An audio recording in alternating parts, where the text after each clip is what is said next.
우리에게 주신 하나님의 말씀은 마태복음 11장 28절입니다.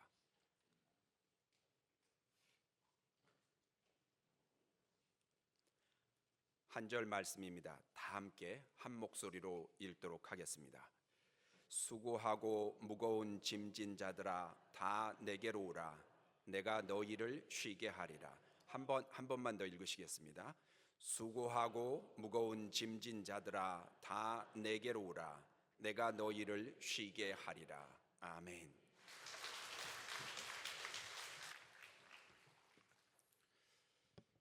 수고하고 무거운 짐진 자들아 다 내게로 오라. 내가 너희를 쉬게 하리라. 전 인류를 향한 예수님의 초청입니다. 짐 없는 사람은 없지요. 짐은 있으되 그 짐을 벗을 방법도 예수님에게 있으니 나오라는 것입니다.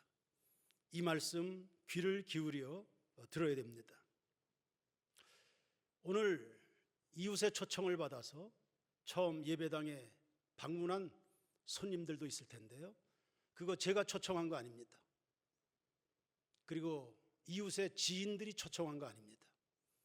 여러분을 사랑하셔서 모든 짐은 벗겨 주시고 자유와 함께 영원한 생명을 주시길 원하시는 예수님의 부르심인 것 믿으시기를 축원합니다.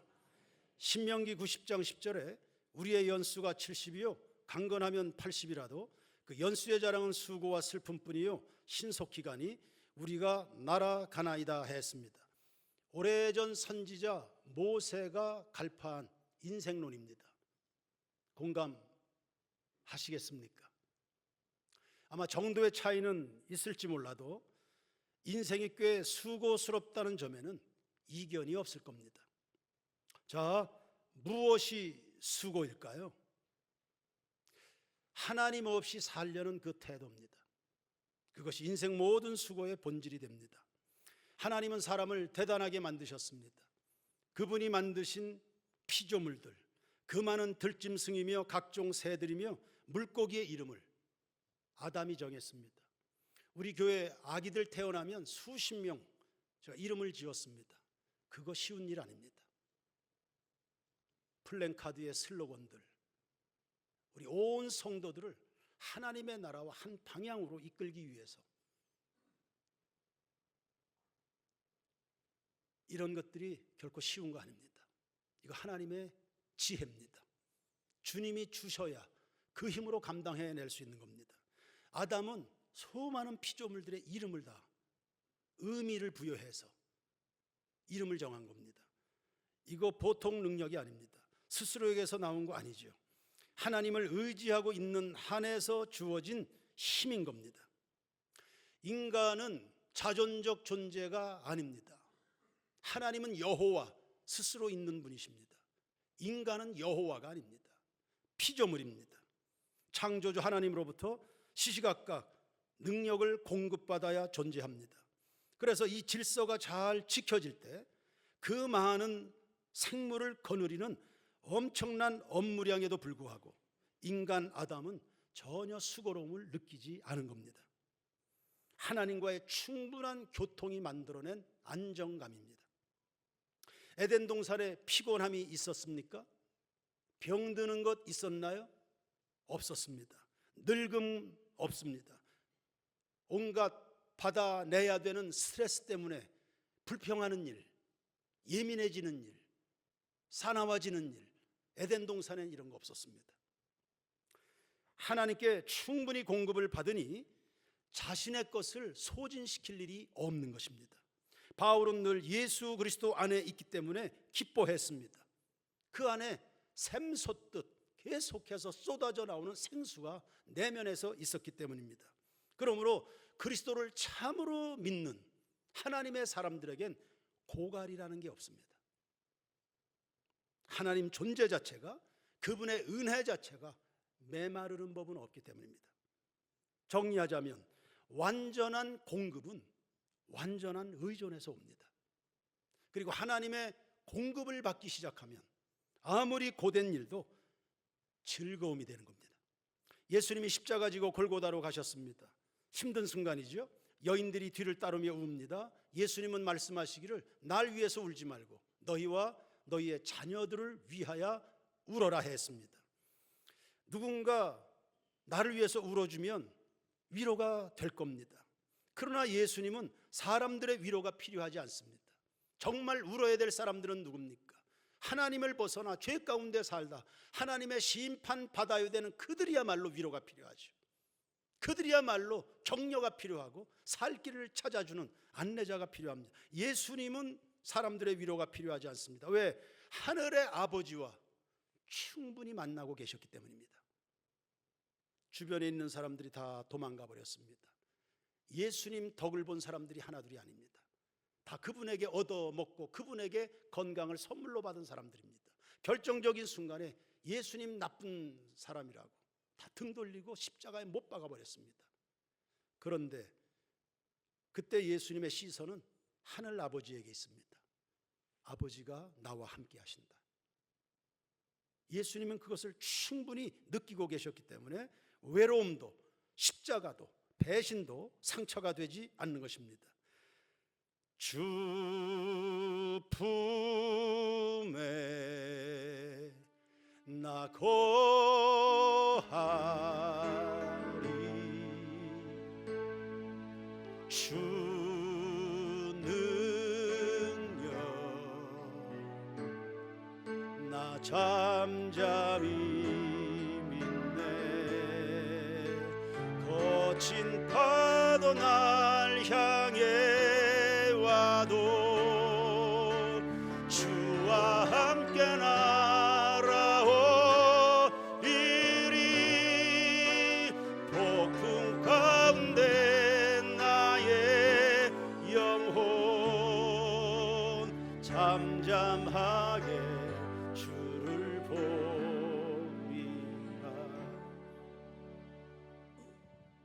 이겁니다. 우리가 다 이렇게 살아야 됩니다. 주님 품 안에서 말입니다. 그런데 아담으로부터 시작하여 대부분의 인간은 하나님 없이 살아가려고 합니다. 어쩌면 교회 안에 있는 교인들조차도 교회 바깥에 있는 사람들과 다르지 않게 말씀에 반역합니다. 베푸신 사랑 배신합니다. 도와주신다는데 그 손을 뿌리칩니다. 하나님과의 단절입니다. 결과는 에레미야 5장 25절에 너희 허물이 이러한 일들을 물리쳤고 너희 죄가 너희로부터 좋은 것을 막았다 했습니다. 이때부터 인간은 존재 근거를 상실한 겁니다. 자립할 능력은 없으면서 독립을 선포해버린 겁니다. 자기 자신에 대한 분석이 잘못됐습니다. 아버지 집을 떠난 탕자, 그의 삶이 어떻게 됐는지는 저나 여러분이 다 잘 알고 있습니다. 한숨만 나오죠.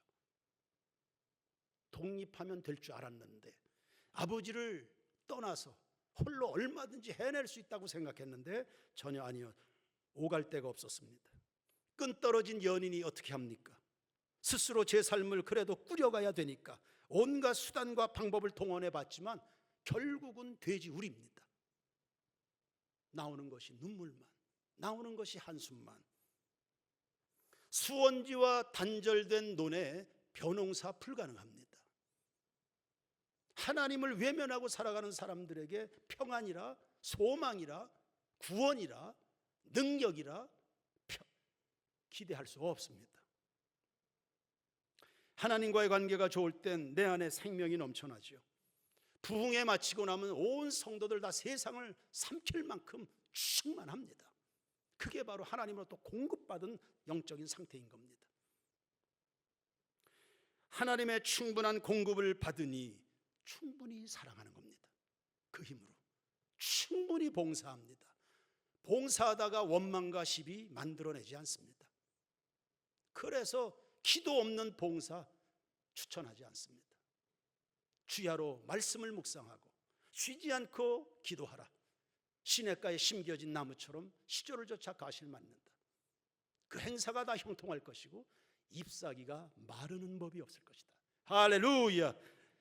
주님의 공급을 받는 것입니다. 그러나 끈이 떨어지고 나면, 즉 하나님의 공급이 중단이 된다. 주님과 등을 돌리고 인생을 산다. 무능해지는 겁니다. 가진 것은 없습니다. 그런데 존립은 해야 됩니다. 몸부림을 치는 겁니다. 아주 예민해집니다. 가진 것은 없는데, 그리고 과거에 떨쳤던 명성이라는 거, 이거 다 명분이라는 거, 체면이라는 거 다 회복하고 싶은데 내면에 아무것도 없습니다.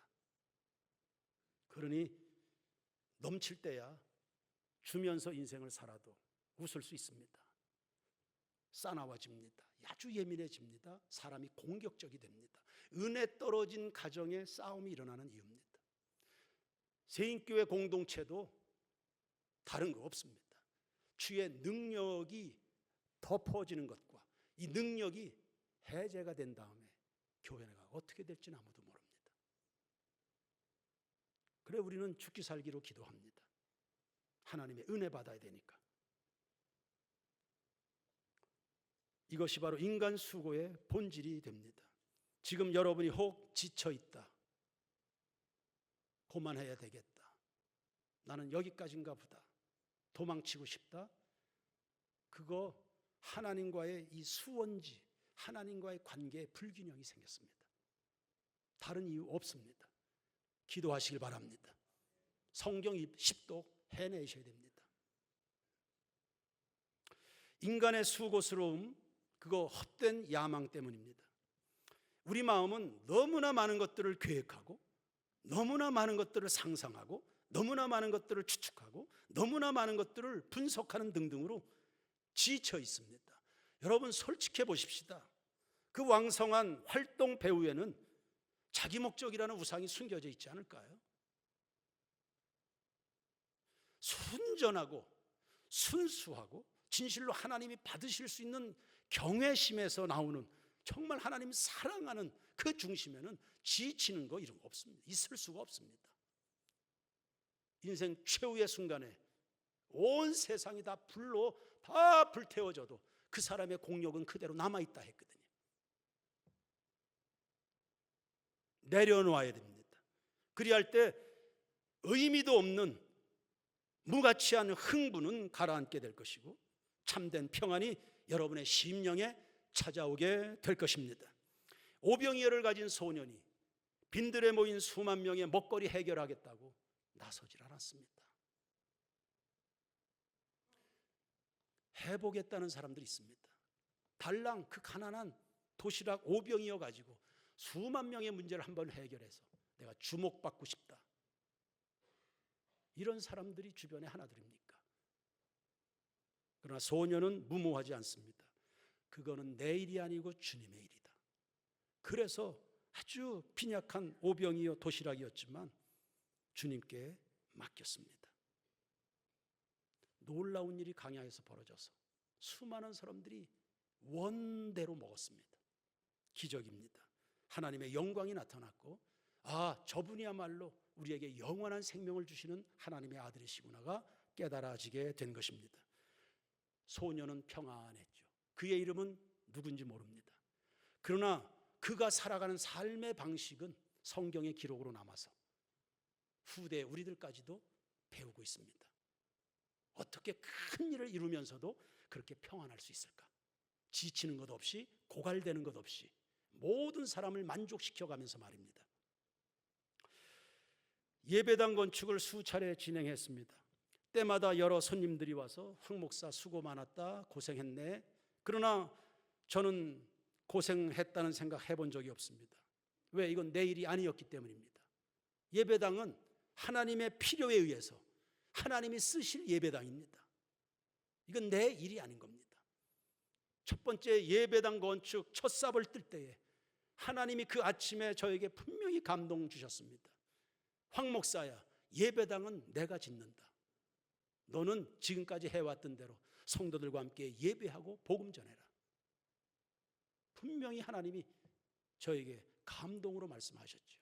방향이 정해진 겁니다. 내가 할 일과 주님이 할 일 구분이 명확한 겁니다. 성도들 예배당 건축 현장에 얼씬도 못하게 했습니다. 기도하라고, 예배하라고, 전도하라고. 하나님이 하실 일, 저는 심부름하는 것뿐입니다. 그리고 장차 예배당이 완공되면 여기 와서 복을 받을 그 영혼들을 맞이할 준비만 하면 되는 거거든요. 제가 이렇게 방향을 정하니까 우리 교우들이 3번의 예배당 건축하면서 누구 스트레스 받은 사람 있나요? 없다고 해주세요. 대출금이 얼마인지도 모르셨지 않습니까? 내가 할 일과 하나님의 일이 다른 겁니다. 존슨이라는 사람이 이런 이야기합니다. 우리는 욕망 때문에 능력 이상의 것을 추구하며 이로 인해 피폐해진다. 맞아요. 욕망은 무한대, 능력은 매우 빈약해요. 그 사이에서 사람들이 파김치가 됩니다. 그리고 영적인 원리를 모르고 그 삶을 계속 살다가 지옥으로 떨어지는 겁니다. 내려놔야 되지요. 갈라디아서 5장 24절입니다. 다 같이 한번 읽겠습니다. 시작. 그리스도 예수의 사람들은 육체와 함께 그 정욕과 탐심을 십자가에 못 박았다 했습니다. 오늘 이 시간에 다 그 무의미한 욕망들 말입니다. 하나님 알아주지도 않고 여러분의 행복을 갉아먹는 그 무의미한 것들 다 예수의 십자가에 못 박아버리는 새 출발하는 이 시간 되길 주의 이름으로 축원합니다. 축원합니다. 두 번째, 무거운 짐은 뭡니까? 우리들이 지금 감당해야 될 무수한 짐들이 있습니다. 구성 요소가 다양할 것 같지만 거대한 하나의 덩어리입니다. 빗나간 삶입니다. 이걸 우리는 죄악이라고 이야기합니다. 아담이 하지 말라는데 그 하면은 망하는 것인데 죽는 것인데 경고를 했음에도 불구하고 아담이 선악과를 먹었습니다. 하나님이 아무리 그리 말씀해봐야 나는 내 하고 싶은 대로 할 겁니다. 자기가 하나님이 된 겁니다. 그걸 우리는 반역이라고 이야기합니다. 모든 죄의 중심에는 자기 욕심이 있는 겁니다. 저질러 놓았습니다. 동산 숲속으로 숨어버렸습니다. 범죄하는 순간에 숨어버렸습니다. 정정당당함이라는 게 사라졌습니다. 내가 왜 그랬을까? 뉘우침과 후회가 따라옵니다. 발각이 됩니다. 몰래 저질렀는데 온 세상이 다 알게 됐습니다. 내가 어떻게 고개를 들고 사나? 수치가 따라옵니다. 그리고 죄에는 대가가 지불돼야 됩니다. 그럼 난 앞으로 어떻게 되지? 공포감입니다. 이게 죄가 우리에게 안기는 무거운 짐입니다. 그래서 죄악을 가지고는 절대 살 수가 없습니다. 오늘 사회자가 성신앙독을 했습니다. 시편. 악인에게는 슬픔이 온다 했습니다. 선지자들은 이구동성으로 이야기합니다. 악인에게는 평강이 없느니라. 죄를 짓고 나면 마귀가 가만히 두지 않습니다. 양심을 계속 찔러대면서 참소합니다. 괴롭습니다. 그래서 쫓아오는 자가 없어도 밤에 잠을 못 잡니다. 불안해서. 그러면서 우리 안에 불안함이 찾아오기 시작합니다. 그리고 그 불안함을 해소하기 위해서 백방으로 뭔가를 합니다. 쓸데없는 분주함이 생깁니다. 에너지 낭비가 됩니다. 수고로움이 더딥혀지는 겁니다. 실패했기 때문에 이 실패를 상쇄해 보기 위해서 또 뭔가를 노력을 합니다. 뭔가 저질레 한 그 사람, 방귀 낀 놈이 뭐 어떻게 한다고 그거 해소해 보려고 뭔가를 막 덧붙이기 시작합니다. 굉장히 수고스럽습니다. 그게 바로 율법의 멍에라는 것입니다. 우리 안에 이러한 부담이 가중되면 우리 내면에 부조화가 발생합니다. 그리고 이 부조화는 주변에 대한 불만으로 나타나면서 내 정신적인 부분에 데미지를 입게 됩니다. 그뿐 아니라 내면적인 부조화는 삶의 균형을 깨트리게 되면서 집중력을 상실하는 겁니다. 왜? 산만하잖아요. 해봐야 되지도 않는 무의미한 헛수고들 하고 돌아다니느라고 삶의 본질, 집중해야 될 삶의 본질을 놓칩니다. 되는 일이 없습니다. 주변의 평가는 점점 낮아지게 됩니다. 나는 이번에도 실패인가? 또 안 되는구나. 나는 도저히 안 되겠다. 자신감 상실합니다. 그런 불안함을 가만히나 가지고 있으면 다행인데, 이런 사람은 보통 외부에 대하여 반항으로 행동합니다. 그 탓을 다른 사람에게 돌리기 일쑤거든요. 반항하면 세상이 가만둡니까? 가정에서 아이들이 반항합니다. 부모들이 가만히 있습니까? 학교에서 아이들이 반항합니다. 선생님들 가만둡니까? 우리가 반항을 하게 되면 더 강한 힘에 의해서 짓밟히게 됩니다. 거기에서 오는 무능감, 열등감, 자기 비하까지 더 많은 짐이 가중이 됩니다. 그리고 그 짐을 지고서도 사람은 포기할 수 없기 때문에 길거리에 밟히는 잡초들, 그 생존력, 생에 대한 집착 엄청납니다. 등산을 하면서 아니 어떻게 저 거대한 바위를 뚫고 식물이 자랄까? 생명에 대한 집착 말입니다. 그렇게 창피하고 그렇게 고통스럽고 그렇게 좌절스러운데도 불구하고 사람들은 자기를 포기하지 못합니다. 그래서 생존하려는 처절한 몸부림을 칩니다. 지금까지는 실패했지만 단 한 쾌에 뭔가를 해버려야지 하는 욕망까지도 나오게 됩니다. 될 수 없는데 말입니다. 거기에 자연스럽게 허세라는 게 나옵니다. 사람들의 눈치를 살피죠. 인정받으려는 욕구. 그래서 우리 주변에는 위선자들이 그렇게 많은 겁니다. 또 한편으로는 그렇게 하면서도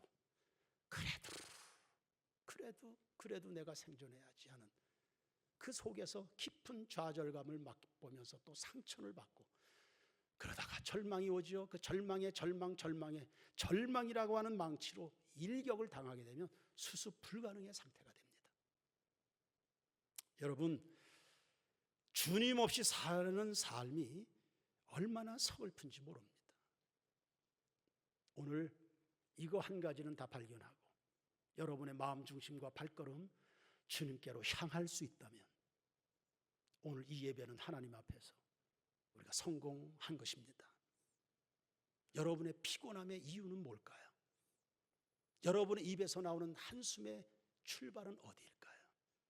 저수지, 하나님과 잘 연결은 돼 있는지요? 그러므로 주님으로부터 멀어지게 만드는 모든 죄와 불필요한 그 바쁨이라는 거 말입니다. 그리고 유혹이라는 거 말입니다. 이 사슬을 다 끊어내서 하나님 앞에 머무는 시간들이 더 풍성해지는 여러분 모두가 되길 주의 이름으로 축원합니다. 지난 금요일 밤새도록 우리 철야 기도했습니다. 성도들이 수도 없이 허리 아프다, 잠깐 누워야 되겠다, 우리의 그 가난했고 무지했던 어머니 세대는 매주 금요일마다 밤새도록 기도하고 새벽 예배한 겁니다. 그리고 이 위대한 한국교회를 세워 가진 것이 없는 그 어머니들이, 그 권사님들이 가진 것이 없는데 하나님으로부터 공급된 무한한 자원 가지고 이 대한민국을 일으켜 세운 겁니다. 우리는 어쩌다 한번 하는 철야 기도했는데 말입니다. 인생의 답은 하나님께 있습니다. 시편 32편 1절입니다.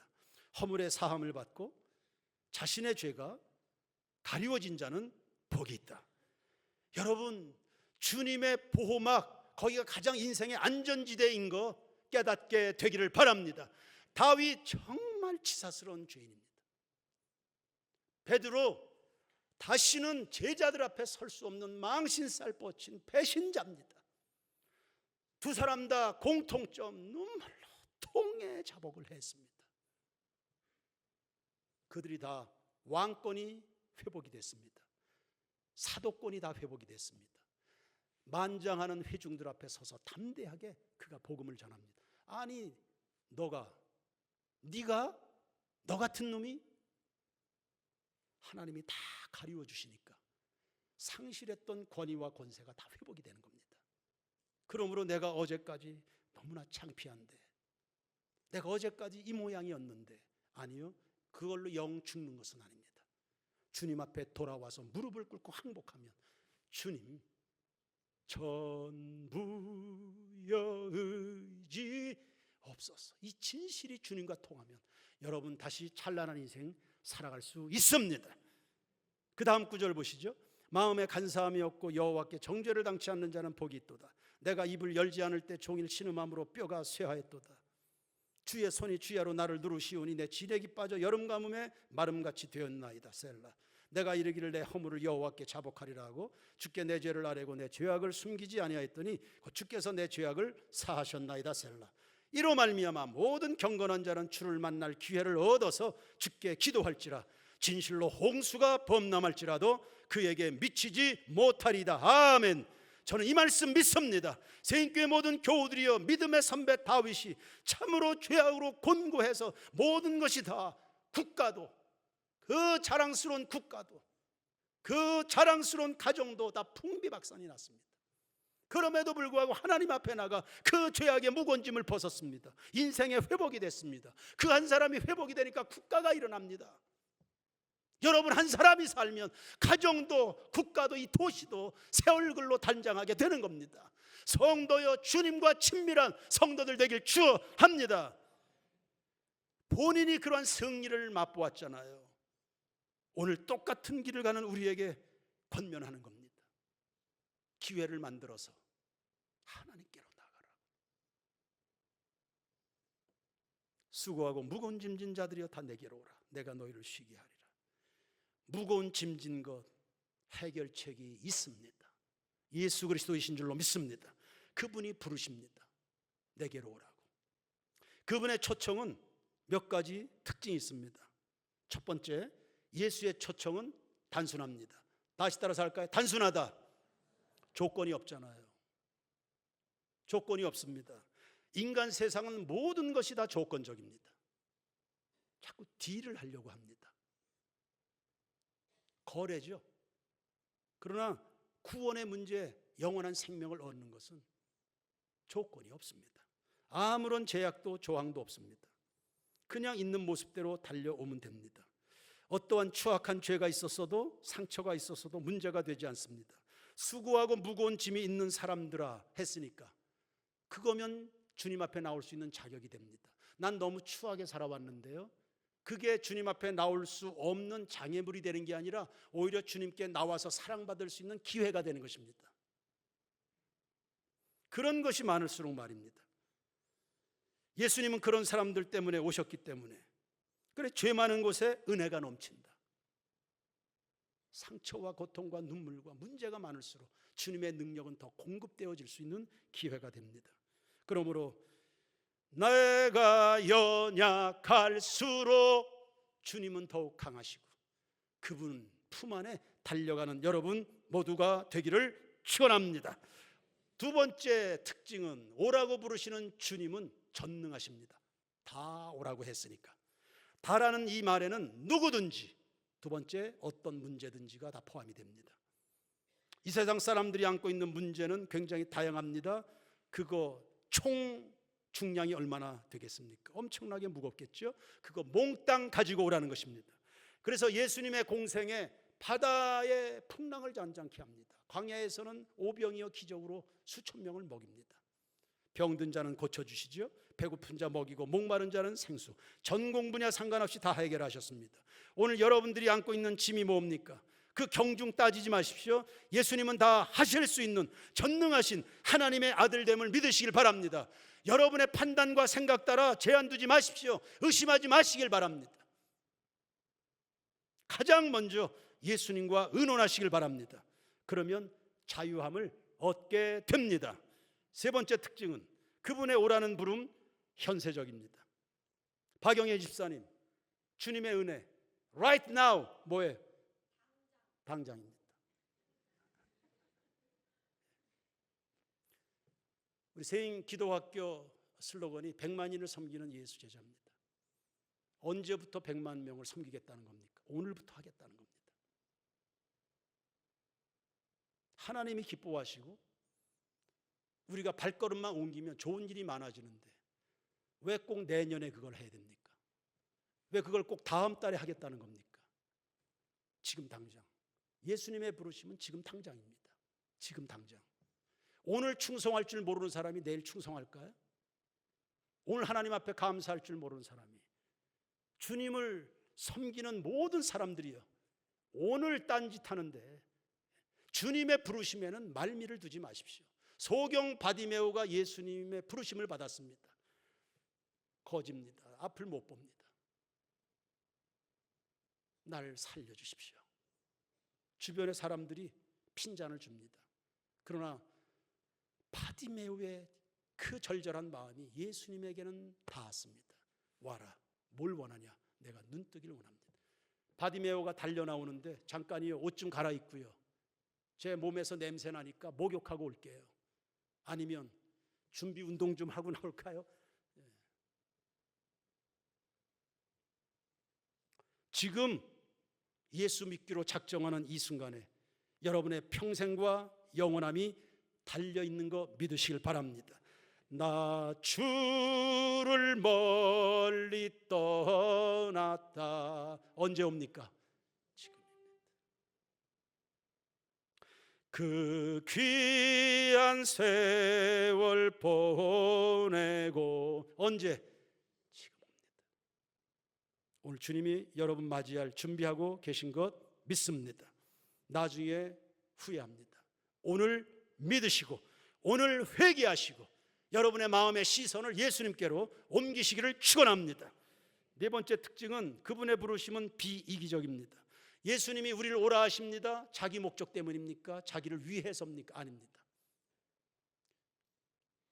사람들은 이 부분도 상당히 오해합니다. 오라 그러면 뭐 계산이 돼 있나? 평소에 잘 지내다가도 예수 믿으세요? 교회 오세요? 그러면 뭔가 꿍꿍이 속이 있나?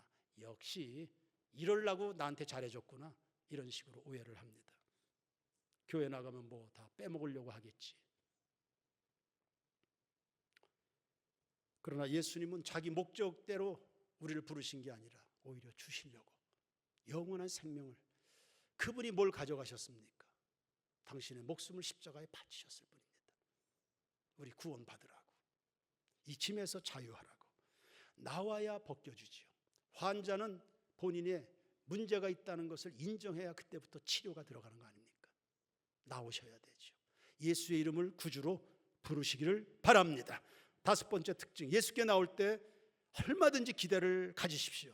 고린도후서 1장 20절에 하나님의 약속은 얼마든지 그리스도 안에서 이해가 된다.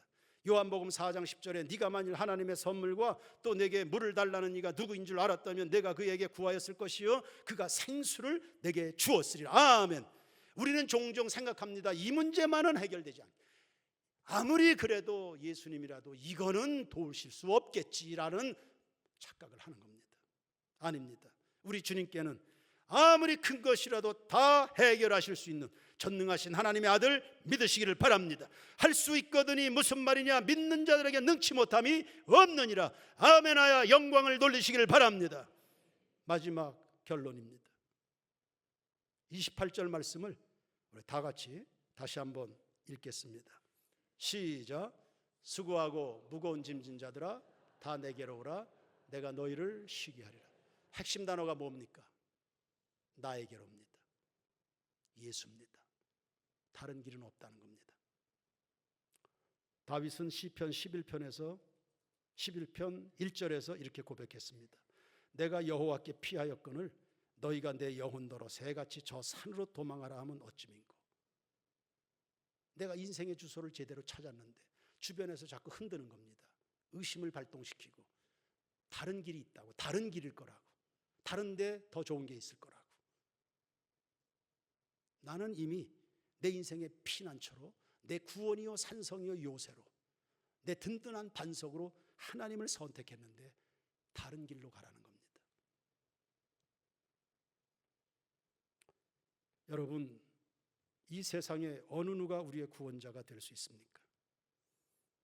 역사에 나를 위해서 십자가를 대신 져주신 분은 예수님밖에 없습니다. 그래서 예수님만이 우리의 구원이신 겁니다. 다른 길은 없습니다. 예수 외에 다른 것 의지하면 짐을 벗는 게 아니라 혹을 더 붙입니다.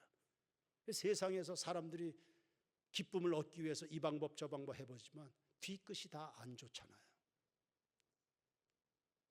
하나님께서 주시는 재물은 근심을 겸하여 주시지 않는다 했습니다.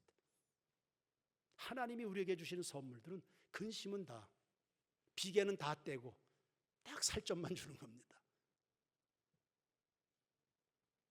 그러므로 한번 생각해 봅시다.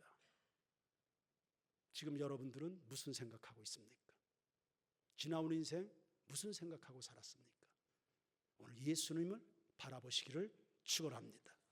이 짐이 얼마나 무거웠으면 우리에게 넘기지 않고 본인이 십자가에서 이걸 감당했습니다. 우리의 구원 땅에서 나오지 않습니다. 여러분이 할 수 있는 일이 아닙니다. 주님과 동행하셔야 됩니다. 그 예수가 여러분 속에 계셔야 됩니다. 그리고 여러분이 말씀 안으로 아멘하고 이 말씀의 바다에 여러분의 몸을 던져서 풍덩 잠겨야 됩니다. 말씀의 다스림을 받아야 되죠. 창세기 4장 13절에서 동생 아벨을 죽이고 나서 가인이 이렇게 절규합니다. 내 형벌이 너무 중해서 견딜 수가 없습니다. 내 이 짐이 너무 무거워서 제가 견딜 수가 없습니다. 그러나 이 모든 짐을 예수님께 맡긴 G.F. 루트 목사님은 이렇게 찬양했습니다. 죄악 벗은 우리 영혼은 기뻐 뛰며 주를 보겠네. 어디에 계세요? 하늘에 계신 주 예수를 영원히 섬기리. 내 인생의 통치자는 하나님이십니다. 인정할 때 여러분도 이 즐겁고 축복스러운 노래를 부르며 인생을 살다가 영원한 하나님의 나라에서 복락을 누리게 될 줄로 믿습니다. 좌우에 인사 나누십시오. 예수 믿으십시오. 예수께로 가십시오. 예수님 바라보십시오. 예수를 꿈꾸십시오. 예수님을 소망하십시오. 예수로 풍성하십시오. 예수로 승리하십시오. 할렐루야.